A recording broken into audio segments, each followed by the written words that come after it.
안녕하세요. 오늘도 사연살롱을 찾아주셔서 감사합니다. 저는 얼마 전 처음으로 자식을 결혼시킨 그저 평범한 엄마입니다.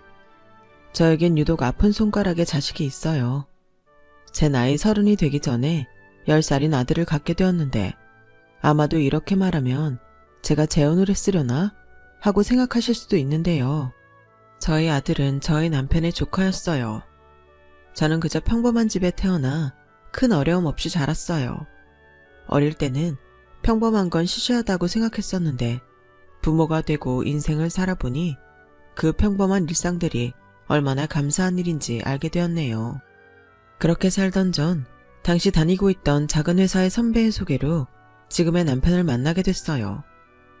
남편과는 첫눈에 반한 케이스는 아니지만 함께 있으면 편안했고 아버님이 일찍 돌아가셔서 자기가 그 빈자리를 대신하고 살아서인지 우직하고 성실한 면에 끌려 2년의 연애 후 지금으로 치면 조금 이른 나이인 26살에 결혼을 하게 됐어요. 그때 운명처럼 저희 큰아들을 만나게 되었어요. 물론 그때는 조카와 외숙모 사이였죠. 저는 지금도 가끔 생각나요. 조카였던 아들을 처음 시댁에서 봤을 때 당시 어렸던 나이였음에도 불구하고 어딘가 그늘이 많이 있었어요. 그리고 어렴풋이 느껴지더군요. 저 아이가 어른들의 눈치를 많이 보고 있다는 것을요. 그래서 그게 내내 신경이 쓰였어요. 그리고 조카의 엄마이자 형님의 사연을 듣고 저는 아직 신혼이라 부모의 마음을 잘 몰랐지만 조카가 가엾다고 생각했어요. 그도 그럴 게 남편을 비롯한 시댁 식구들은 조카의 엄마인 형님은 불쌍하고 안쓰럽다고 하면서도 조카에 대해서는 누구도 애정을 갖지 않았거든요. 삼촌이었던 남편도 마찬가지였어요. 그래서 제가 한 번은 슬쩍 남편에게 식구들이 왜 조카 아이에게 싸늘하게 대하는지 물어봤죠. 그러자 남편은 누나가 남자한테 버림받고 낳은 아이라 식구들이 그다지 정이 없다고 하더군요. 그래도 그렇지 애가 무슨 죄가 있어? 그러지 말고 우리라도 잘해주자. 나도 머리로는 자기처럼 그래야 한다고 생각해. 근데 막상 보고 있으면 화가 나고 누나가 너무 불쌍해서 생각처럼 그렇게 되지 않더라고. 지금 저렇게 방황하는 것도 민재 때문인 것 같고. 그런 말이 어딨어. 그렇게 생각하면 애가 너무 안 됐잖아. 그리고 적어도 형님은 자기 자식인데 민재한테 좀 신경 써야 하는 거 아니야? 보니까 어머니한테 맡겨놓고 한 달에 한 번 더 올까 말까 한다며. 그렇다고 어머님이 민재를 잘 챙겨주시는 것도 아닌 것 같은데. 그야 엄마 입장에서도 반갑지 않지. 결혼도 못했는데 애만 낳았으니 그 손자가 예쁘겠어. 그리고 우리 누나 지금까지 저렇게 남들 다 가는 시집도 못 가고 저렇게 방황한 건 어쩌면 민재 때문이기도 하잖아. 자기는 남이라 잘 모르겠지만 아무튼 우리는 민재가 좀 그런 존재야. 솔직히 이런 말하면 안 되지만 민재만 없었어도 우리 누나 다른 좋은 남자 만날 기회 충분히 많았어. 지금처럼 저렇게 살진 않았을 거라고. 아무리 그래도 민재 낳은 건 형님 선택이었잖아. 그것도 그래. 바보같이 우리 누나는 애 낳으면 그 남자가 자기 자식이라고 돌아올 줄 알았대. 근데 애 낳았다고 그 남자한테 연락하니까 자기랑은 상관없는 애라고 딱 잡아 떼는 거 있지. 결과적으로 우리 누나만 미연모딱지에 신세 망친 거지. 내가 진짜 그때 일만 생각하면 속에서 열불이 나. 왜 그렇게 그 남자한테 목을 매는지. 우리 누나지만 그 속을 모르겠다니까. 저는 솔직히 남편의 말에 동의할 수는 없었어요. 물론 자기 누나가 받은 상처와 안타까움에 그런 마음이 들 수도 있겠지만 그래도 자기 조카인데 그런 생각을 한다는 게 조금 실망스럽더라고요. 그래서 저라도 외숙모니까 잘해줘야겠다고 생각했어요. 그렇게 결혼하고 1년이 조금 지나 저는 임신을 하게 되었고 산부인과에서 쌍둥이라는 말에 깜짝 놀랐는데요. 다른 사람도 아닌 제가 쌍둥이를 가질 거라고는 정말 생각지도 못했었어요. 사실 그때까지 자녀 계획은 아들이든 딸이든 하나만 낳아 잘 기르자고 남편과 합의한 뒤였는데 이렇게 한 번에 둘을 낳게 되었으니 모든 게 다 혼란스러웠죠. 하지만 어쩌겠어요. 모두 사랑스러운 저희의 아이들인 것을요.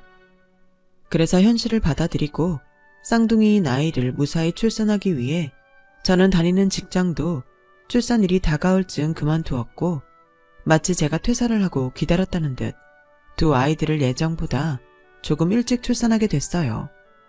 그리고 은근 아들 손자를 바라던 시어머님의 바람과는 달리 저는 딸 쌍둥이를 낳았는데 남편은 오히려 아들 쌍둥이가 아닌 게 어디냐며 좋아했지만 아쉬워하시는 시어머니의 눈치가 보이는 건 사실이었어요. 임신 전에는 아들 손자 얘기는 일절하지 않으셔서 그런 건 없으신가 보다 하고 다행이라며 안심하고 있었는데 병원에서 딸 쌍둥이라고 했다고 알려드리자 그때부터 마치 병원 초음파를 믿지 못하겠다는 듯 아들 타령을 하셨던 시어머님이셨어요. 그리고 예정대로 제가 딸 쌍둥이를 낳자 시어머님은 이제 막 몸을 푼 며느리에게 나이가 젊으니 셋도 괜찮다며 이왕 아이 둘 키울 때 얼른 하나를 더 낳으면 어떻겠냐고 하시는데 솔직히 그때부터 시어머님과는 잘 지내기 어려울 것 같다는 생각을 했네요. 그렇잖아요. 아무리 당신이 아들 손자를 원하신다고 해도 아직 몸도 회복하지 못한 며느리에게 또 임신을 하라니 제가 애 낳는 기계도 아닌데 당연히 기분이 좋을 리가 없었어요. 그리고 제가 당신 하는 말에 대답을 하지 않자 들으라고 하는 말인지 아니면 제가 들을 거라고 생각하지 못할 만큼 아쉬움이 크셨는지 혼잣말을 하셨는데 그 말이 정말 충격적이었어요. 이왕 낳을 거면 아들 쌍둥이를 낳지 키즈배를 둘씩이나 낳아서는 어쩌자는 건지 차라리 민재 저거랑 확 바꾸면 좋겠네. 필요도 없는 남의 씨만도 못하니 이건 뭐 누굴 원망해야 하는 거야. 이건 뭐 기집애 한 명이면 더 낳으라고 말하기도 좋지. 아유 내 팔자야. 저도 그 말이 충격인지 30년도 넘은 지금도 그 말을 생생하게 기억할 정도네요. 당신은 아셨을까요? 저는 그때 이후로 기본적인 것 외에는 시댁에 아무것도 하지 않겠다고 다짐했다는 것을요. 무튼 그렇게 저는 쌍둥이 육아에 전념하며 길다면 길고 짧다면 짧은 1년을 보냈어요. 남편도 많이 도와주려고 노력했지만 분명한 한계가 있었고 제가 두 아이를 동시에 키워야 하니 결혼 전보다 10kg가 빠질 만큼 힘든 시간을 보냈는데요. 유난히 눈이 많이 내렸던 한겨울 시어머님에게 다급한 전화가 걸려왔어요. 형님이 달려오는 대형 트럭에 치여 병원에서 응급수술을 받고 있다며 빨리 오라고 하셨어요. 시어머님의 목소리가 어찌나 떨리는지 저도 너무 놀라 남편에게 전화를 했고 그렇게 두 아이를 업고 안고 병원으로 향했는데요. 상태가 심각했던 형님은 수술 도중에 세상을 떠나고 말았어요. 그리고 알게 되었죠. 형님이 그날도 조카의 아빠인 그 남자에게 한 번 더 매달리려 나갔다가 그런 사고를 당했다는 걸요. 남편과 시어머님은 그 남자에게 분노했어요. 그래서 그 남자에게 찾아가 자기 딸을 그리고 누나를 살려내라며 횡포를 부렸고 그 남자는 왜 자기한테 그러냐며 시어머님과 남편을 경찰에 신고를 했어요. 저는 그동안 조카와 쌍둥이 아이들을 돌보며 빈소를 지키고 있었는데 두 사람이 경찰서에 있다는 소리를 듣고 또 얼마나 놀랐는지 지금도 그때를 떠올리면 저도 제정신이 아니었던 것 같네요. 그런데요, 문제는 그때부터가 시작이었어요. 시어머님은 그 남자의 아들인 조카를 더는 자기 손으로 키우고 싶지 않다고 했고 친척들과 상의 끝에 조카를 고아원에 보내기로 하셨다고 했어요. 저는 그 말에 화가 났어요.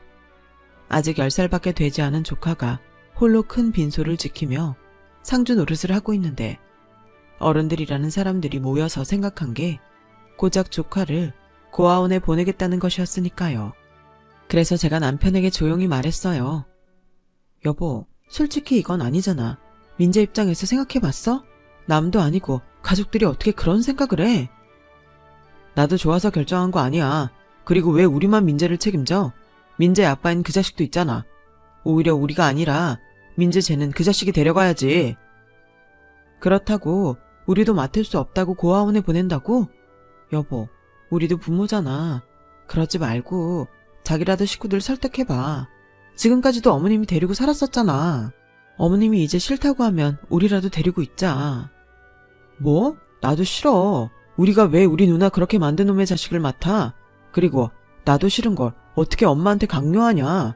우리는 그냥 가만히 있으면 돼. 남편은 참 매정했어요. 그래도 조카인데 미안한 마음은 어디에도 찾을 수가 없다군요. 그래서 그날 이후 저랑 남편은 걸핏하면 말다툼을 벌였어요. 제가 남편에게 단단히 실망한 것도 있고 남편은 왜 자기를 나쁜 사람으로 만드냐며 저희는 형님의 장례가 끝나고도 많이 싸웠죠. 그렇게 저희 부부가 싸우는 동안 시어머니는 적극적으로 조카 아이를 보낼 멀리 떨어진 고아원을 찾아다녔어요. 가까운 곳에도 찾으려면 많을 텐데 이미 많이 커버린 조카가 찾아야 할 곳이 신경 쓰여 최대한 먼 곳에 시설을 찾느라 시간이 걸리는 듯 보였어요. 그래서 그 사이 제가 왔다 갔다 하며 조카 아이의 등하교와 끼니를 챙겼는데 그때도 아이는 자기의 처지를 안다는 듯 아무 말도 하지 않았어요. 그 모습이 어찌나 제 마음을 울리는지 저는 저라도 조카를 위해 무언가 해야 한다는 생각을 계속했어요. 하지만 이미 마음이 확고한 남편과 시어머니를 설득하는 일은 계란으로 바위치기와 다를 게 없었어요. 그리고 제가 그런 노력을 한다는 걸 이 녀석이 알았는지 한 번은 저녁을 챙겨주러 시댁에 간 저에게 이런 말을 하더군요. 외숙모, 그동안 감사했습니다. 민재야, 갑자기 왜 그런 말을 해? 그런 말은 헤어질 때 하는 말이야. 저도 알아요. 그래서 외숙모한테는 꼭 해야 한다고 생각했어요. 저 다 알아요. 어쩌면 제가 고아원에 가는 게 모두가 편안할 거라는 것도 알고요. 그래서 저 꼭 고아원에 가고 싶어요. 민재야, 무슨 그런 말이 있어. 그런 거 아니야.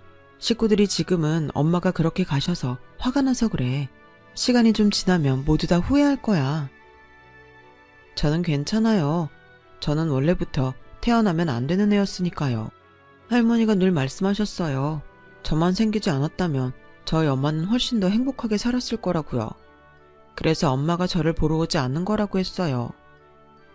세상에, 저 어린애한테 무슨 말들을 했는지 저는 더는 아이의 말을 들을 수 없어 아이를 품에 꼭 껴안고 그만 말해도 된다고 했어요. 그리고 결심했죠. 나라도 이 아이를 지켜야겠다고요. 그래서 그날 밤 퇴근한 남편과 단판을 지으려 술상을 차렸어요. 제가 임신한 뒤 술상을 차린 건 그때가 처음이었는데 남편은 제가 술을 끊었다고 생각했다며 많이 놀란 듯 자리에 앉았어요. 무슨 일이야, 사람 무섭게. 오늘 민재 저녁 챙겨주고 왔는데 민재가 그러더라. 자기가 고아원에 가야 모두가 편안할 거라고. 그래서 자기는 꼭 고아원에 가고 싶대. 또 민재 얘기야. 우리 이제 그 얘기 그만하면 안 돼.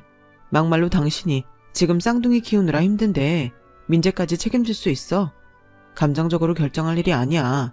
내 월급으로 우리 네 식구 사는 것도 빠듯한데 민재까지? 난 못해. 난 싫어.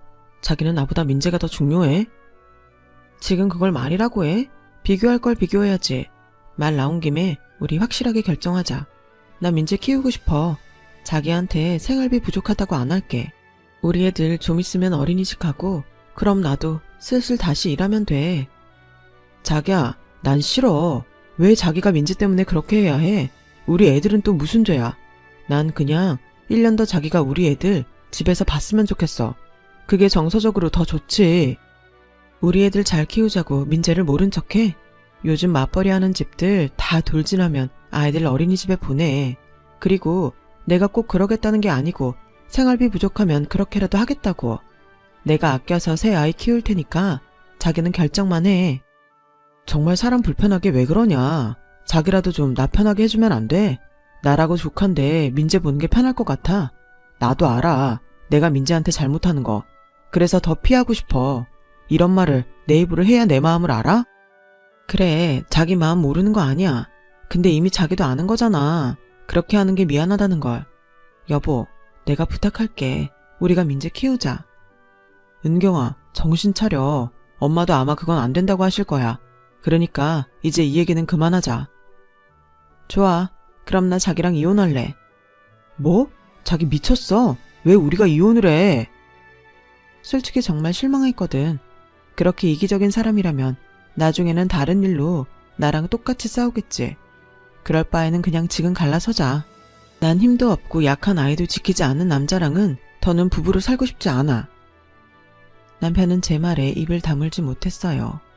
충격이 꽤 큰 것 같긴 했어요. 저도 그냥 던진 말은 아니긴 했는데 그래도 제가 같이 살 남자가 그런 후진 인간은 아니길 바라는 마음이 커서 그런 말을 한 거였거든요. 그리고 저의 강수는 어쩌면 제대로 먹힌 듯 했어요.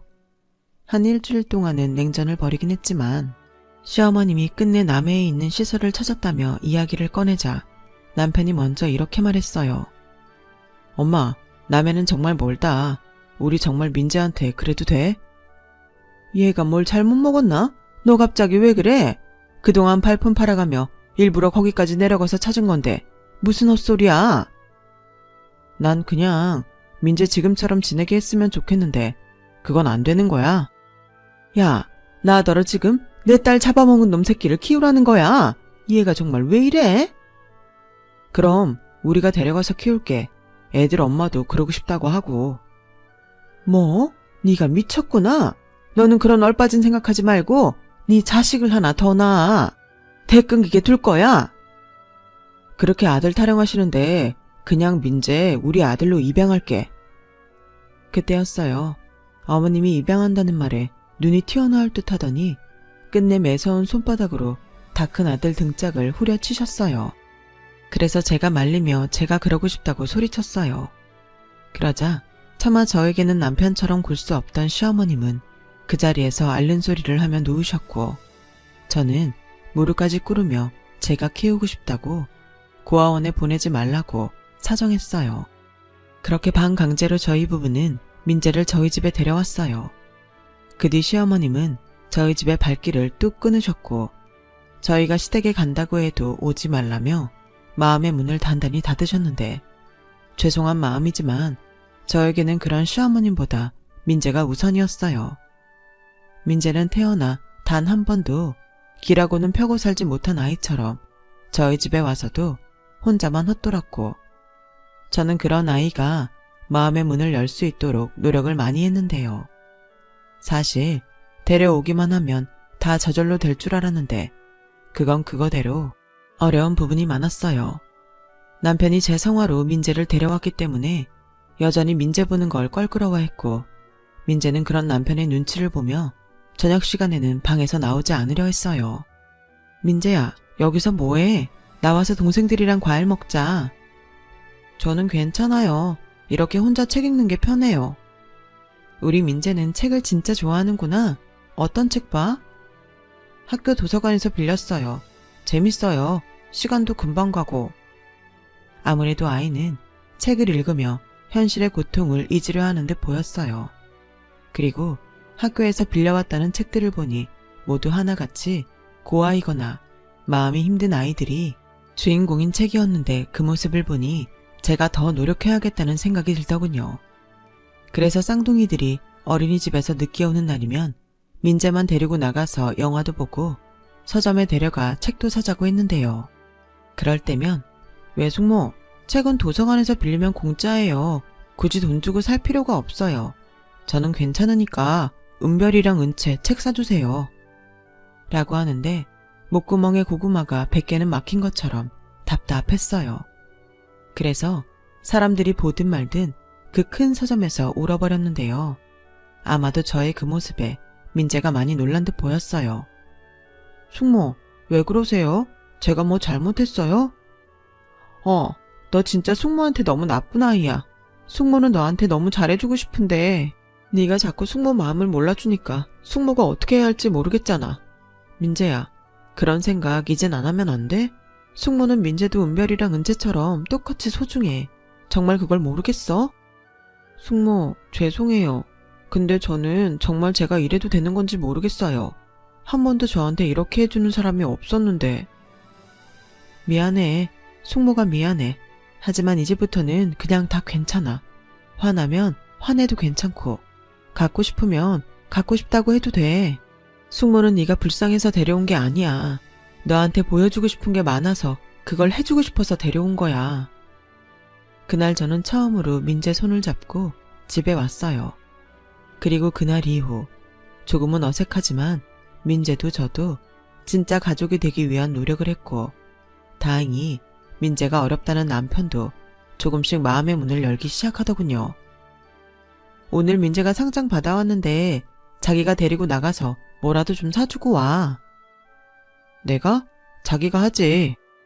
나는 많이 하니까 자기도 한번 해. 왜? 아직도 민재랑 있는 거 불편해? 아주 아니라고 하면 거짓말이지. 근데 애가 조금씩 밝아지니까 지금은 예전처럼 그렇진 않아. 자기한테 고맙지. 오, 우리 남편 철 들었네. 그러니까 이번 기회에 나가서 많이 친해지고 와. 그래야 민재도 우리한테 완전히 마음을 열지. 솔직히 민재가 와서 자기 일도 많이 줄었잖아. 은별이랑 은채가 이젠 아빠 말고 오빠만 찾는 거 알지? 사실 제가 시키지 않았는데도 저에게 조금이라도 도움이 되고 싶어 했던 민재가 가장 많이 한 일은 저 대신, 그리고 남편 대신 저희 아이들을 돌봐주는 일이었어요. 제가 그 사이 집에서 재택으로 할 수 있는 일을 하고 있었는데 아이들 학원 버스가 오면 자기가 데려오겠다며 저 대신 아이들을 데려왔고 간식 챙겨주는 것은 물론이고 몸으로 놀아주니 쌍둥이 아이들이 언제부턴가 오빠만 찾더라고요. 그래서 저는 점점 민재를 이제는 완전한 가족으로 맞이하고 싶었고, 민재가 11살이 되는 해 남편과 상의 끝에 민재를 저희 호적에 올렸어요. 그리고 남편과 같은 성을 갖게 되었죠. 그때 민재가 처음으로 또래의 아이들처럼 활짝 웃었어요. 그 미소에 저도 남편도 하루라도 빨리 호적에 올려줄걸 하는 미안한 마음이 들었는데요. 그랬던 저희 부부와 다르게 시어머님은 뒤늦게 그 사실을 아시고는 자기네 시도 아닌데 어떻게 민재가 자기 집안 장손이 될 수 있냐며 저에게 노발대발 하셨어요. 그런데 엄마, 우리는 이미 민재를 자식으로 품기로 했어. 엄마한테는 강요하진 않을게. 대신 이젠 민재 허민재 아니고 조민재야. 내 아들이라고. 그러니까 이전처럼 함부로 대하지 마. 그럼 나 엄마 생활비도 끊고 다신 안 본다. 뭐야? 야, 지금 그게 자식이 부모한테 할 소리야? 너 나 협박해? 엄마도 솔직히 민재한테 미안하잖아. 그래서 더 민재 멀리 보내고 싶은 거 아니었어? 나도 그랬어. 근데 나 지금은 너무 편해. 사실은 우리가 더 민재를 챙겼어야 했잖아. 누나야 바보처럼 그 남자한테 목을 맸지만 우리는 그런 누나를 말리고 민재를 책임져야 했어. 아마 그랬으면 누나도 정신 차리고 지금 어딘가에서 제대로 살았을 수도 있지. 그래서 나 민재 정말 잘 키우고 싶어. 하늘에서 누나도 그걸 바랄 거야. 애들 엄마가 나한테 그걸 가르쳐줬어. 무슨 개소리야. 됐어. 당장 물러. 취소하라고. 걔가 어떻게 조민재야. 난 절대 인정 못해. 아니, 안 해. 그렇다면 어쩔 수 없고, 아까 말했잖아. 엄마한테는 강요하지 않는다고. 엄마 마음 잘 알았어. 생각 바뀌면 다시 말하고. 그럼 그 전에는 그냥 우리 이렇게 잠깐씩 안부만 묻고 살아요. 자기야, 가자. 아, 갈 때 애들 좋아하는 도넛 좀 사갈까? 지금 문 열었으려나? 우리 빨리 가자. 저는 저 대신 기꺼이 시어머님 앞에 나서준 남편이 고마웠어요. 전에는 그렇게 실망을 주더니 이제는 이렇게 감동을 주더라고요. 그리고 시어머님께는 한편으로는 죄송한 마음도 갖게 됐어요. 당신도 힘드니까 그러고 싶으셨을 텐데 어찌됐든 저로 하여 그 불편함을 계속 감수해야 하셨으니 최소한의 도리는 저의 몫이라고 생각했네요. 그래서 생신이나 어버이날엔 음식도 장만해서 집 앞에 가져다 놓았고, 그럴 때면 편지도 정성스럽게 적어서 드렸는데 그럼에도 불구하고 몇 년이 지나도 시어머님의 마음은 움직이지 않았어요. 뭐 어쩔 수 없는 일이었죠. 남편 말대로 강요할 수는 없으니까요. 대신 할머니가 그렇다는 걸 민재에게는 들키지 않으려 이번에는 저와 남편이 명절이나 어버이날엔 이 핑계 저 핑계를 대며 우리끼리 시간을 보냈는데 아마도 눈치가 빠른 녀석이니 저희가 말을 하지 않아도 알았겠죠. 알면서도 저희를 배려하느라 저도 모른 척 했을 거예요. 그렇게 민재가 고등학생이 되었어요. 민재는 제가 학원에 보내주겠다고 해도 인강이면 충분하고 그럴 돈 있으면 은별이랑 은채 하고 싶은 피아노와 미술을 보내주라고 했는데 그런데도 민재는 전교에서 5등 안에 드는 모범생이었어요. 유독 수학과 과학 그리고 국어를 잘했는데 학교에서는 독서를 많이 해서인지 이해도가 다른 아이들보다 뛰어나다고 저에게 아들 교육을 잘했다며 칭찬해 주시더군요. 제가 한 거라고는 아무것도 없는데 칭찬을 들으니 어깨가 으쓱했어요. 그리고 민재는 자기보다 한참 어린 쌍둥이 동생의 선생님을 자처하며 이번에도 저를 많이 도왔는데요. 그래서인지 어떨 때는 엄마인 저보다 오빠만 찾는 쌍둥이들이었어요. 공부도 오빠가 잘 가르쳐주고 놀아주는 것도 오빠가 더 재밌다며 아주 오빠 바보들이 되었죠. 밖에서 얼마나 지 오빠 자랑을 하고 다녔는지 딸아이 친구들 엄마를 만날 때면 민재 얘기밖에 안 했어요. 그런데 또 엄마들 모임이 많이 많은 자리라 제가 나이가 어린데 어떻게 민재 같은 큰아들이 있냐며 또 이상한 소문이 돌았고 급기야 제가 재혼했다며 저희 쌍둥이 애들 귀에까지 들어간 모양이었어요. 엄마랑 아빠는 재혼한 거야? 재혼이 결혼을 2번 한 거라고 하던데 엄마는 아빠랑 결혼을 2번 했어? 뭐? 누가 그런 소리를 했어? 혜나 이모랑 정우 이모랑 재율이 이모랑. 됐어. 그만해도 돼. 그리고 이제부턴 그런 소리 하면 우리 엄마가 곧 연락드릴 거예요. 그렇게 말해. 엄마가 무섭게 말했다고 말하고. 알겠어. 저는 사실 그런 헛소문이 날까봐 일부러 엄마들 단톡도 안 들어가고 엄마들 모임에도 가지 않았는데 제가 나서지 않으니 자기들끼리 더 편하게 저희 얘기를 한 듯 했고 저는 이젠 그 사람들을 가만두면 안 될 것 같았어요. 그래서 한 번은 아예 작정을 하고 가장 말 많은 엄마를 불러다 앉혀놓고 저와 민재의 이야기를 들려주며 얼마나 힘들게 가족이 됐는데 그런 소문이 나냐며 그런 헛소문 퍼뜨리는 인간들 보면 제발 저한테 연락 좀 달라고 돌려서 말하니 그런 건 또 눈치가 빠른지 그런 헛소문도 금방 정리가 됐어요. 그렇게 민재가 학원 한 번 가지 않고 수능을 치렀고 그 성적이면 서울에 있는 학교 진학도 문제가 없는데 4년 전액 장학금을 주는 조건의 대학이 있다며 굳이 지방에 있는 대학을 가겠다고 민재가 고집을 부렸어요. 좋게 타이르기도 하고 무섭게 혼도 냈는데 녀석이 끝내 지 뜻을 꺾지 않더군요. 그래서 남편이 민재 등록금으로 쓰려고 모아놓은 통장까지 일부러 보여줬는데 역시나 녀석은 나중에 은별이랑 은채 대학 갈 때 쓰세요. 쌍둥이라 2배로 나갈 텐데 저는 괜찮아요. 라며 지방대를 가겠다고 버텼어요. 어찌나 속이 끓고 복장이 터지던지. 그런데 그러던 어느 날 몇 년이나 소식 한 번 없던 시어머님이 연락이 왔고 무슨 일인지 민재를 데리고 집에 오라고 하시더군요. 저도 저지만 민재는 할머니가 오라는 말에 마치 10살 그때의 모습처럼 잔뜩 긴장한 듯 보였어요.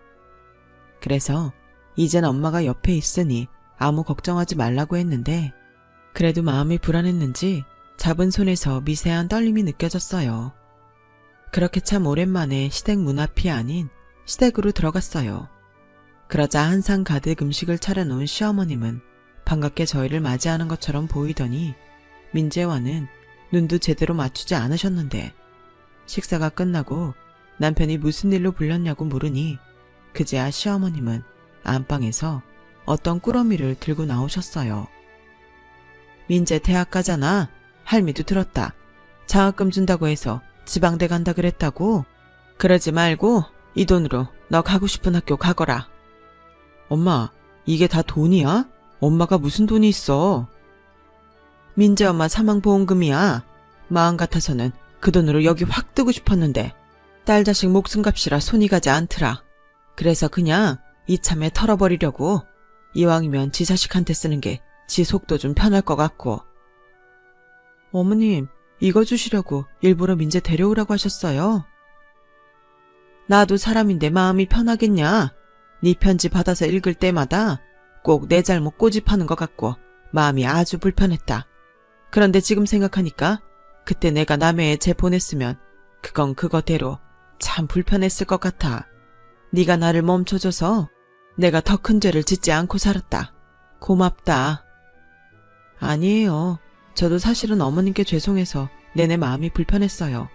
지금이라도 그렇게 말씀해 주셔서 정말 고맙습니다. 할머니, 죄송해요.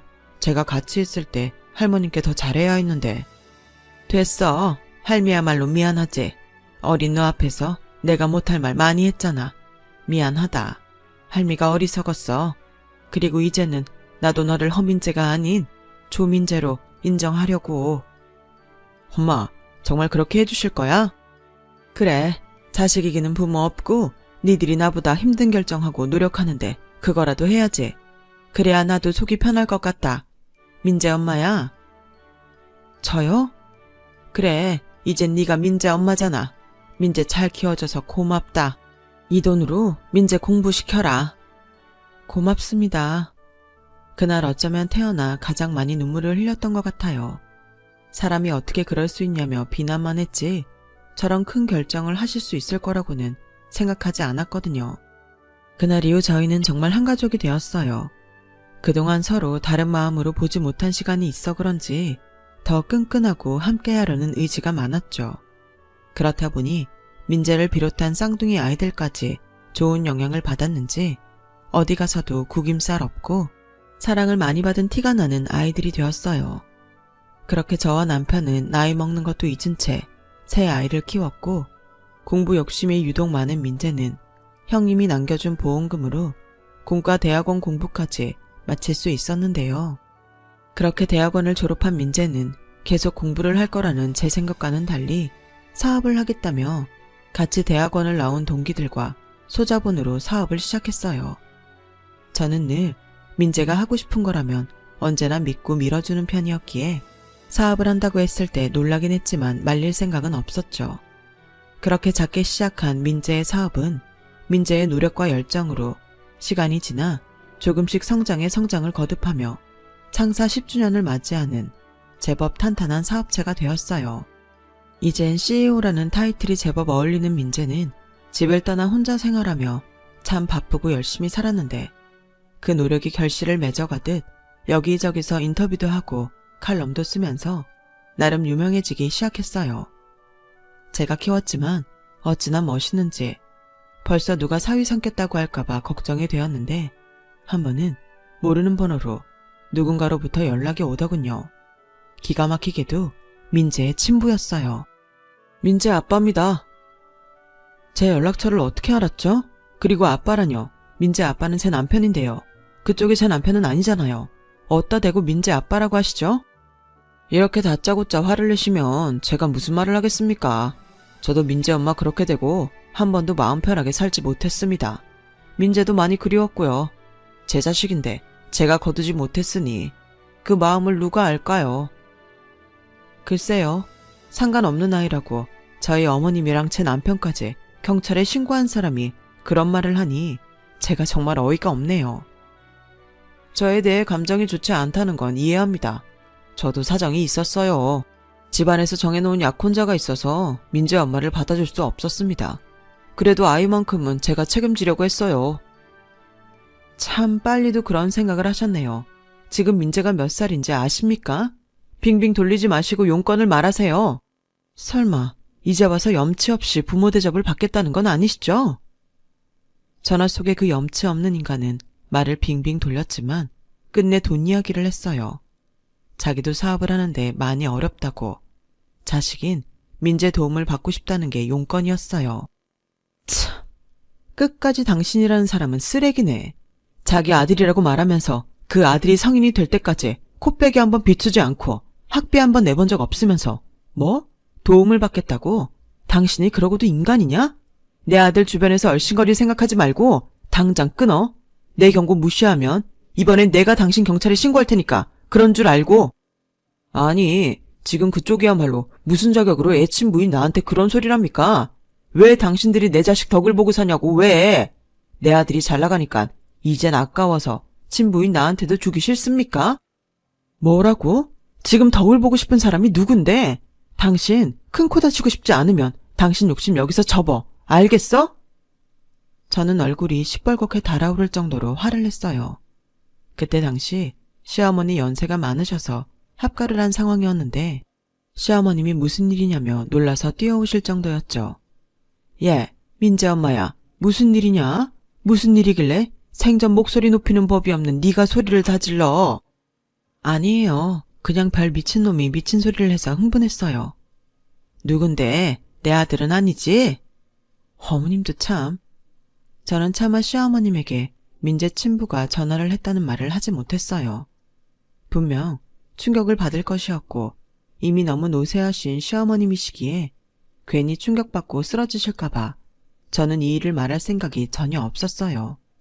하지만 남편은 알아야 할 것 같아 저는 남편에게 퇴근 시간에 맞춰 밖에서 낮에 있었던 일을 말했어요.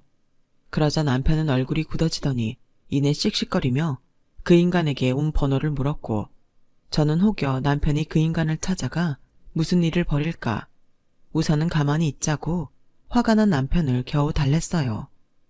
그런데 그런 제 경고에도 불구하고 이 염치 없는 인간은 끝내 민재에게 접근했고 민재에게 자신이 친부라며 지금이라도 자기 호적에 올려줄 테니 부자지간으로 자기를 도와달라고 한 모양이었는데요. 호적에 올려준다고요? 이봐요. 저는 아저씨가 누군지도 몰라요. 제 부모님은 세상에 딱 두 분이시고 제가 효도할 분은 저희 부모님밖에 없어요. 아저씨가 뭔데 그런 말씀을 하시죠? 나가세요. 내가 네 친아빠야. 유전자 검사하고 싶으면 해라. 네가 내 아들인데 왜 남한테 효도를 하려고 하니? 그러지 말고 지금 아빠가 많이 어렵다. 사업도 힘들고 집안도 힘들고 아들 도움이 필요해. 아들이라고요? 생전 나타나지도 않더니 이제 와서 아들이니까 도와달라고요? 제가 가족관계 증명서라도 떼어서 보여드릴까요? 제가 누구 아들인지 보여드려요. 민재야, 그깟 서류가 뭐가 중요하니? 내가 널 이 세상에 나오게 한 부모인데 너 지금 그 사람들한테 쇠뇌당한 거야. 이용당하는 거라고. 우리 부모님 얘기 함부로 하지 마. 세뇌, 이용. 이 세상에서 유일하게 나를 아들로 받아준 고마운 분들이셔. 내가 당신 존재 정말 몰랐을 것 같아. 내가 사업을 왜 시작했는데. 당신 보란듯이 성공해서 갚아주려고 시작한 거야. 내가 어릴 때 무슨 생각을 제일 많이 한 줄 알아? 당신처럼 이기적인 인간의 피가 내 몸에 있다는 사실이 너무 싫어서 피의 절반은 모두 뽑아버리고 싶었어. 그때 내 마음 당신이 알기나 해? 저는 그때 하도 심장이 떨려 혹시나 하는 마음에 민재를 만나러 찾아갔었어요. 그리고 가는 날이 장날이라고 그 인간이 하는 말과 민재가 그런 생각까지 했다는 걸 그때 처음 알았고 비가 거꾸로 솟는 것 같아 그대로 그 친부라는 인간을 향해 돌진하고 말았네요.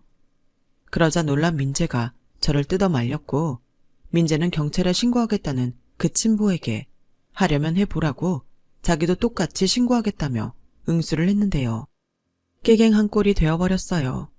그렇게 한 차례 큰 폭풍이 지나가고 저희 가족의 평범한 일상이 이어졌어요. 쌍둥이 딸들도 무사히 대학을 졸업해 이제 막 취업을 했고 아들 민재는 나날이 사업을 키우며 사회에 좋은 일도 많이 하는 건실한 사업가가 되어갔는데 이번엔 아들이 전화로 가족에게 소개하고 싶은 사람이 있다며 주말에 집에 오겠다고 하더군요. 사업한다고 바쁘다고 하더니 언제 연애할 시간은 있었는지 그때 느낌이 딱 왔어요. 언제고 이런 날이 올 수 있다고 생각은 했지만 막상 그런 일이 닥치니 저는 서운하기도 하고 설레기도 했는데 말로는 민재에게 알았다고 했지만 한참이나 멍하니 끓고 있는 냄비를 바라만 보고 있었네요. 그러자 그런 저를 발견하고 시어머님이 식탁 의자에 앉아 이렇게 말씀하셨어요. 왜? 아들 장가보낼 생각하니까 마음이 뒤숭숭하냐? 어머니, 언제 오셨어요? 아까 전화통화 들으셨구나? 그래, 다 들었다. 그리고 나도 그랬어.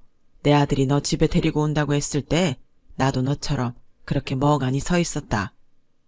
어머님도 아들 장가간다고 서운하셨어요?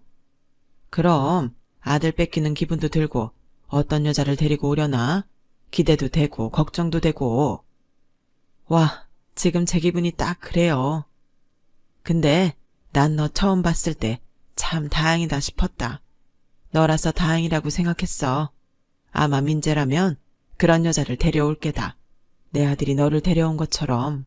원래 아들은 엄마랑 비슷한 여자를 데려오는 법이거든. 어머, 가만 들으니까 은근 어머님 자랑하시는 거예요. 그럼 저도 한번 믿어볼까요? 저는 시어머님이 하시는 말에 웃으면서 마음을 다잡았어요. 아들이 언제고 제 품 안에 자식일 수는 없으니까요. 그리고 남편에게도 이 사실을 말했는데 남편도 저 못지않게 그 사실을 여간 낯설어 하는 게 아니더군요. 남편의 반응을 보니 아까 내가 저랬구나 하며 웃음이 나왔어요. 그리고 그 주 주말에 민재는 예쁘고 똑똑해 보이는 아가씨를 집에 데려왔고 저희 부부와 시어머님에게 인사를 시키며 이렇게 말했어요. 우리 할머니고 우리 엄마 아빠셔. 쌍둥이 동생들도 있는데 주말이라고 다들 데이트 갔나? 아빠가 늦게 오라고 했다. 신우가 둘이나 있으면 너 임마 인기 없는 거야. 아닌데 내가 이 친구한테 내 동생 진짜 예쁘고 착하다고 자랑 많이 했어요. 아이고 우리 장손이 공부는 참 잘했는데 이쪽으로는 큰일 났네. 반가워요. 얼굴이 꼭 탤런트 같네. 감사합니다 할머니. 할머님도 동안이세요. 정말? 저는 많은 말을 하지 않았지만 아들이 데리고 온 아가씨가 참 예쁘고 좋았어요. 생긴 것도 예뻤지만 말투, 행동, 모든 것이 바르고 곱더라고요. 사실 저는 말을 하고 싶었지만 자꾸 목이 메어 말을 하지 못했어요.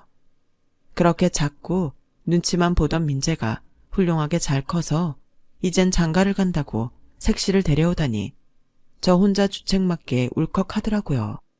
그리고 남편은 저의 이런 상태를 아는 듯 제 손을 아주 꼭 잡아줬어요. 그리고 제가 못하는 말을 남편이 대신했는데 저는 그때 알았죠. 저희 남편이 며느리 바라기가 될 거라는 걸요. 그리고 주방에서 준비한 음식상을 차리는데 민재가 다가와 처음으로 저를 안아줬어요. 아들의 품이 이렇게나 넓었나? 새삼 놀라는 순간이었죠. 엄마, 그동안 나 아들로 잘 키워주셔서 정말 고마워. 내가 앞으로도 평생 엄마한테 잘할게. 너는 늘 엄마한테 잘했어. 이제 그만하면 됐다. 이제부터는 네 여자친구한테 잘해야지. 사랑받는 남편 할 수 있지? 그럼 내가 누구야? 엄마 아들이잖아. 저는 기어코 참았던 눈물을 아들 품에서 흘리고 말았어요. 저렇게 말해주는 민재가 너무 고마웠거든요.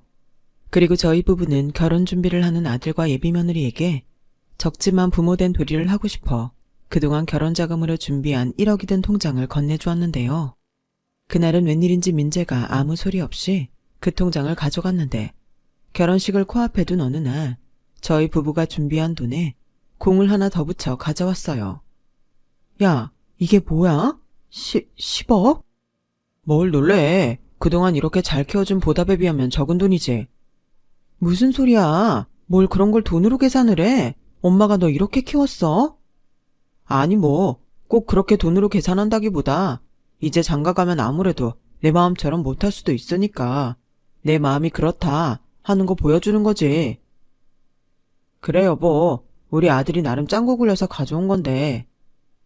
역시 우리 아빠가 눈치가 빠르네. 그렇지, 그러니까 장가 가서도 집에 자주 와. 당신은 무슨 그런 소리를 해. 며느리가 싫어해. 그런가? 그럼 너 혼자라도 와. 네 엄마 너 못 보면 병난다. 알지? 엄마 아빠 자주 올게. 나 신혼집도 코앞에 얻었어. 어머, 우리 오빠 센스 없다. 새언니 완전 싫겠다. 아니거든. 네 새언니가 좋다고 거기로 하자고 했거든. 니들 신우이 짓 하면 오빠가 용돈 안 준다. 무슨 그런 섭섭한 말을. 우리 완전 잘할 거거든. 저희 가족은 마지막 회포를 풀었어요. 그리고 활짝 웃는 이젠 다 커버린 민재를 보고 생각했죠. 이런 복덩이를 나도 만약 지키지 못했다면 어떻게 됐을까? 그리고 고마웠어요. 아마도 그때 제가 용기를 내지 못했다면 저는 지금 이렇게 행복할 수는 없었겠다는 걸 저는 너무 잘 알고 있었거든요. 사실 그때 제 결정은 친정에서도 반기지 않았어요. 제가 낳지도 않은, 그것도 사내 아이를 데려다 키운다는 게 생각처럼 쉽지 않다는 당연한 이유 때문이었어요. 하지만 저는 뜻을 굽힐 수 없었고 그리하여 친정과도 거의 연을 끊다시피 하게 됐는데 그런 저의 외로운 판단이 지금은 이렇게 감동으로 돌아오다니. 사람들은 저에게 모두 대단하다며 칭찬을 해주지만 저는 그것도 씁쓸하다고 생각했어요. 어른으로서 당연히 해야 할 일을 했다면 제가 용기 낼 일 따윈 없었을 거니까요. 비록 돌고 돌아 지금의 완전한 우리가 되었지만 지금은 어느 누구도 제 아들을 사랑하지 않는 이가 없으니 저는 그것만으로도 감사할 일이 많은, 복이 많은 사람입니다. 이 자리를 빌려 이제 사돈이 된 지 얼마 되지 않은 고마운 분들께 전하고 싶은 말이 있어요. 귀한 따님을 저희 아들에게 주셔서 대단히 고맙습니다. 쉽지 않았을 결정이었을 텐데 저희 아들 받아주신 그 마음 깊이 감사하며 저희도 며느라이를 어여삐 귀하게 여기겠습니다. 이런 저의 마음이 변하지 않고 오래오래 지켜지길 소망하며 끝으로 우리 아들에게도 이런 제 마음을 전하고 싶어요. 아들, 엄마가 많이 고맙고 사랑한다. 지금까지 저희 이야기 들어주셔서 대단히 고맙습니다. 세상에 죄 없이 상처받는 아이들이 더는 존재하지 않았으면 좋겠어요. 그런 아름다운 세상이 되길 바라며 저의 이야기를 마치겠습니다. 건강하시고 행복하세요. 감사합니다. 여러분, 사연 댓글에 응원과 현명한 조언 부탁드려요. 좋아요와 구독은 저에게 큰 힘이 됩니다. 오늘도 좋은 일 가득하세요.